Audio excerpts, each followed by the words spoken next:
And I saw another angel fly in the midst of heaven, having the everlasting gospel, to preach unto them that dwell on the earth, to every nation and kindred and tongue and people, saying with a loud voice, Fear God and give glory to Him, for the hour of His judgment has come.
What does this message mean?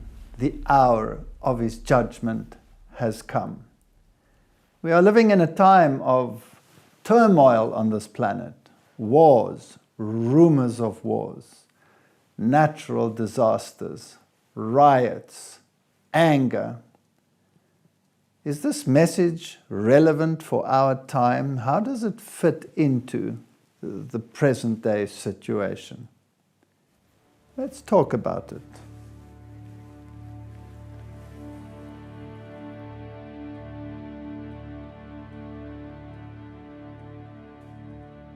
What an amazing story.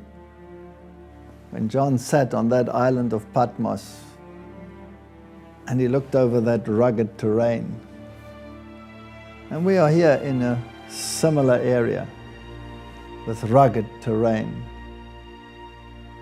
And he received this vision. And the thoughts that must have gone through his mind as cycle after cycle of historic, continuous events came before his eyes. And culminating in this great final conflict between good and evil. And if we page back from Revelation 14 and we look at Revelation chapter 13 and Revelation chapter 12 and Revelation chapter 11, where this great climax of history is described, and you have all of these beasts arising out of bottomless pits, arising out of the sea, arising out of the earth, and you link it to Daniel, where Daniel defines the beasts as kingdoms, and where 4 beasts are mentioned in the book of Daniel chapter 7. And these beasts have 7 heads because the first beast that he sees is Babylon, which has 1 head. And then you go to the Medo-Persian era, where the bear raised up on one of its sides has 1 head. And then you move into the Greek era with this leopard-like beast, which has 4 heads. because the Greek Empire was divided into four after the death of Alexander the Great, ruled by his four most prominent generals. And then you move to the terrible beast, which had 10 horns and had one head. And you find this conglomerate beast in Revelation chapter 13, where you have a beast arising up out of the sea, which has 7 heads, which is the number of the heads that you find in Daniel chapter 7. The first one had 1, the next one had 1, the next one had 4, the next one had 1, a total of 7, and the 10 horns. So here you have a conglomerate beast. And it tells you something about this final power that would confront God's truth of the everlasting gospel. This final power that was a religio-political system, it had Babylonian components. It spoke with the mouth of a lion. It had Medo-Persian components. It stood on the feet of Medo-Persia because it had the feet of a bear. And the reformers identified this system as Rome, seeing that it had Babylonian components in its religion, the mother and child worship aspects, which were part and parcel of the great Semiramis and her son Tammuz story of the Babylonian era. And then it had the Medo-Persian Mithraism, the great sun worship system, with its structure and how it was built up. So it stands on these feet, the Mithraea that were part and parcel of the Roman system of worship was incorporated into this system. And then the body was leopard, which is the Greek component, the Greek philosophy, the natural law philosophy, rather than the philosophy of morality which you get from the Bible. All of these components are in opposition to what the Bible teaches about salvation in Christ and Christ alone. And then you had the 10 horns, which were the ones that were on the fourth beast, which is the Roman element. And there were crowns on the horns. And so Rome ruled over the broken portions of the Roman Empire, the European states, the barbaric nations, and had a crown on it. They were prominent, just as the little horn was more stout than its fellows and ruled over his compatriots. And this power, this blasphemous power, which the little horn also echoed, it was also blasphemous. This persecuting power that persecuted the saints and obliterated them takes us back to the history of the Waldensians, who were Sabbath-keeping Christians, who had the Word of God as their principle, and they were ruthlessly mowed down in those Piedmont valleys.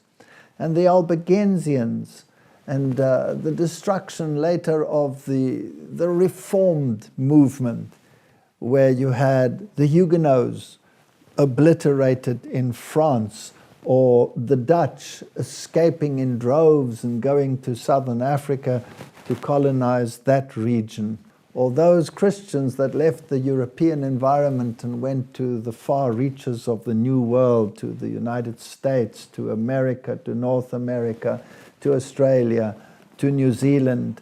And so Protestantism escaped from this persecuting power. We read this story in Revelation chapter 12, and it is amazing because there in chapter 12 we have this conflict between the dragon, who is the devil and his representatives, and the seed, which is Christ, of the woman, which is his church, out of which he would come and which he would nurture under this persecuting influence. And the dragon confronts this man-child who would be born and who would be taken up to heaven, and this woman that represents the church that would preach the gospel of salvation would ruthlessly be persecuted. And there's a time frame, 1,260 days, or 3.5 years or 42 months. And this time frame comes again and again and again. And the reformers applied the day-year principle. You shall take a day for a year, as spoken by the prophets of the Old Testament. And if you take this principle, then 1,260 days becomes 1,260 years. And if you apply it to the papacy, they rose in their political stature and took the political power in the year 538 AD, when the Roman emperor gave this power unto the papacy. And they ruled for 1,260 years as a political entity and as a church, as a basic union between churchcraft and statecraft. And in 1798, when that prophetic clock struck, Berthier, the French general, marched into Rome, captured the Pope, took him into exile, dissolved the state power of the Roman Church, and the modern Italy was born. But the Bible says this political power would come again. And so this beast, this political entity, had received a mortal wound. It had disappeared from history as a political entity, not as a church. But in 1798, when it was taken away, history records that a few years later, in 1929, this power was given back to it. And so it revives as a beast. It's like a counterfeit of Christ. Christ also received a mortal wound and died and was resurrected. So here is a counterfeit son that dies and is resurrected. And it received its state power back.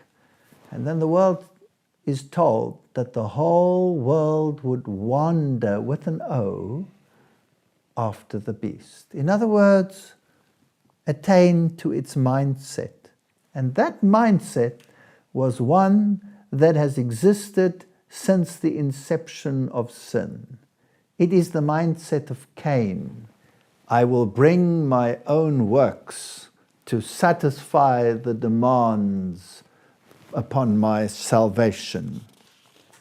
And so Revelation chapter 12 describes this conflict between these two forces, the dragon and his forces, and the seed of the woman, Christ, and his forces. And we see that Revelation 13's beast receives its power from the dragon.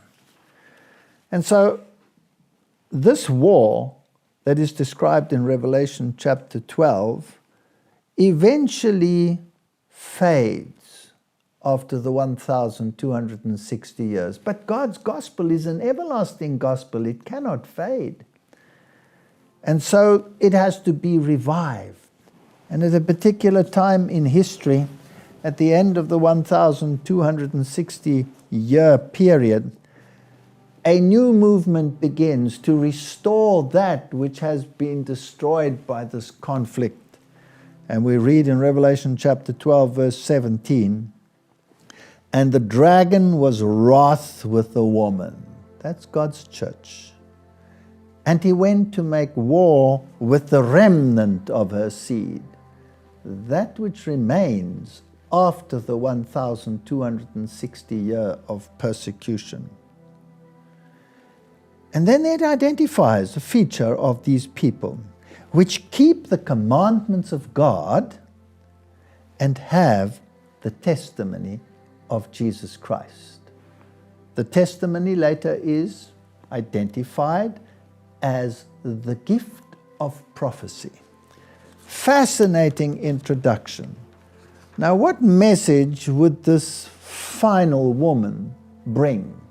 This woman that keeps the commandments of God. And what has this got to do with the everlasting gospel?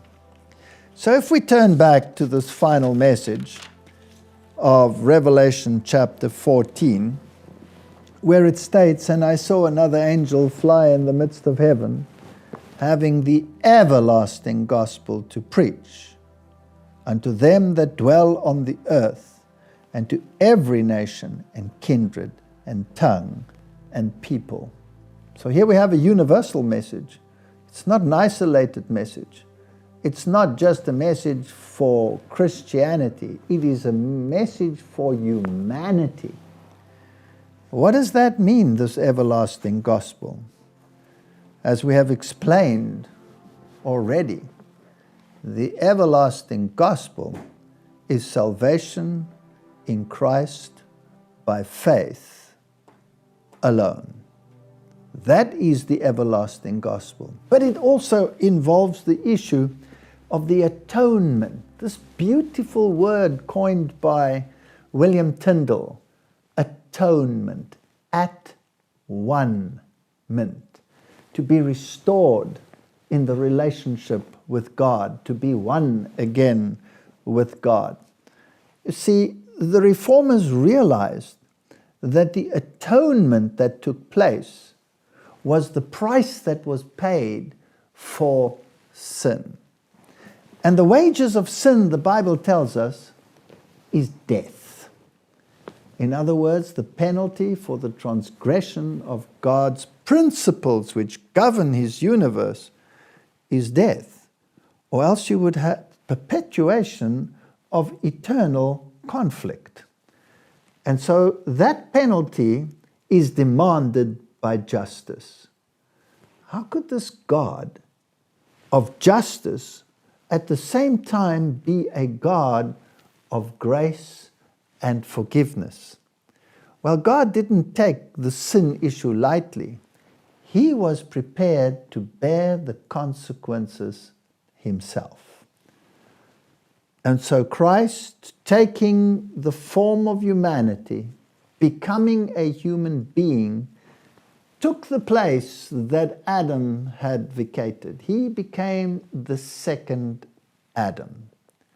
And since humanity corporately had been in Christ before He spoke them into existence, He could stand at the head as verily as Adam stood at the head of humanity, but in the higher capacity of the God-man. And in His human form, He could die. Being fully God, He paid the penalty in humanity, and by His blood, which has the life in itself, we are saved. That is the atonement. But the major religions of the world deny the atonement. Islam denies the atonement. They claim that Christ never died. It only appeared to those who crucified Him as He might have died, that He might have died.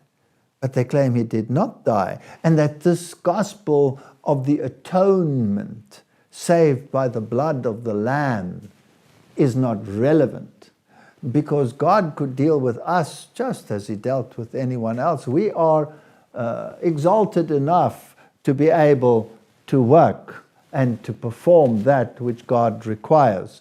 There's no need for an atonement. Catholicism teaches the exact same thing. Catholicism as verily denies the atonement as does Islam or any of the other great religions on this planet. You see, they teach that it is not by the blood that you are saved, but by His good works. But in this treasury, which they call the treasury of merit, they don't only place the good works of Jesus Christ, they place the good works of Mary, they place the good works of all the saints. And the papacy has access to this treasure of merit and can apply it in the form of an indulgence to relieve the penalty of sins already forgiven. So if you have to still pay for the sins that you have already been forgiven for, then you have to have a special place where this penalty is executed. And this is where they invented, because it does not occur in the Bible, purgatory. An indulgence is therefore the relinquishment of penalty for sins already forgiven, And by taking of this merit of the saints and Mary and Jesus, they can pay for that penalty and relieve it. So the one who does the relieving is the successor of Peter and not Christ, because Christ gave this task to the church. So the God of grace, in Catholic thinking, becomes the Pope. And the Bible says there is no other name under heaven whereby you can be saved other than the name Christ Jesus. No salvation outside of him, and no one comes to the Father except by him. And here is an entire system that incorporates so many components, so many people that were supposedly good people, when the Bible says there's no one good, nobody. We have a fallen nature. There is nothing that we can contribute to our salvation. Salvation is totally outside of us. This conflict has been waging since the beginning, and it will reach a climax at the end of time. So this everlasting gospel, that we can only appropriate salvation by grasping hold of it by faith, because faith is the substance, the reality, as it were, of things hoped for, the evidence of things not seen. This everlasting gospel must once again be preached. Now, if it was preached in Abel, and if it was preached in the Jewish system of the sanctuary, because there you were not forgiven by keeping the commandments either. You were forgiven by bringing a lamb, laying your hands upon the lamb, confessing your sins over the head of the lamb, and the lamb, the innocent one, died on behalf of your sin, pointing to the Lamb of God that would take away the sins of the world. If it was preached in type there, and then was rediscovered by the reformers, and they preached that salvation is by faith alone, it came into conflict with Rome, because Rome taught that you were saved by your works, that the works of your hands, like Cain had done, were your means to salvation. And so at the Council of Trent, they declared an anathema if you believed that you were saved by faith alone. So all of these canons that were expounded at the Council of Trent dealt with this issue. And this conflict raged, and the blood of the saints flowed. Millions and millions of people died in the Inquisition and the persecutions and the wars that took place over this one little word, alone, faith, alone. Would the reformers eventually, having dissipated across the world into the unoccupied areas and having found the measure of peace, would they capitulate on this issue? Well, as the time rolled on, the process of ecumenism commenced. And the first ecumenical multi-denominational organization was founded in the year 1844. And that was the Young Men's Christian Association, which was an interdenominational movement. From that humble beginning, the process of reuniting that which had separated in the Reformation began. And so compromise after compromise was brought in. Finally, in 1999, in the exact place where Martin Luther nailed his thesis, on the exact date, the 31st of October, the Lutherans and the Catholics signed the joint declaration on justification. And this document is so carefully worded that anyone reading it would think that it has the attributes of Scripture. when in actual fact, hidden in the very deceptive wording, you have the attributes of Rome. Because they say, together we confess that by grace alone, through Christ's saving works, we are accepted by Christ and justified. They also bring in the issue of baptism, having received this justification in baptism, which is nowhere found in the Bible. You have to appropriate it by faith. And then by grace alone is not the same as by faith alone. Because in Roman Catholic thinking, grace is actually dispensed by the apostolic succession when they issue an indulgence, as Pope Francis did when he issued an indulgence for anyone that followed his tweets.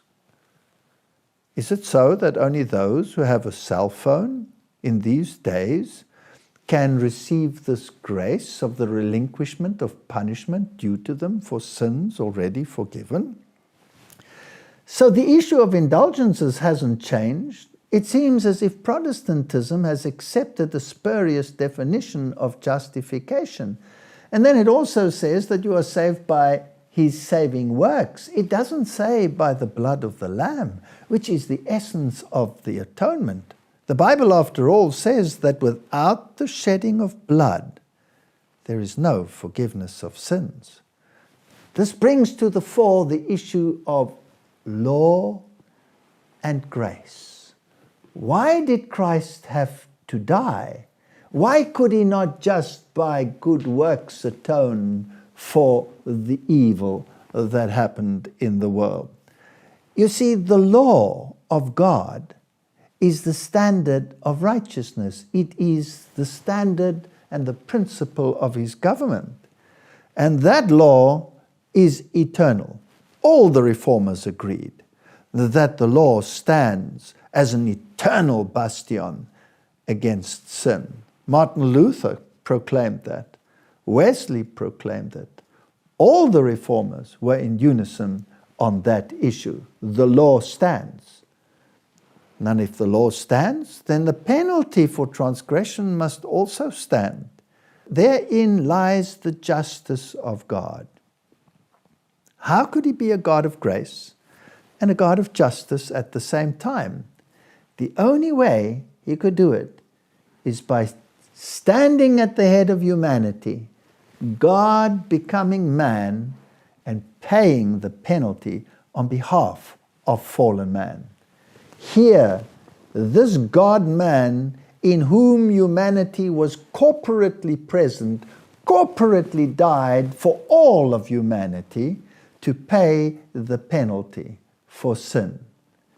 And I can appropriate this gift, this price that was paid by faith. Having no righteousness of my own, I can lay hold on the righteousness of Christ, who imputes it to me by faith. That is the Reformed position.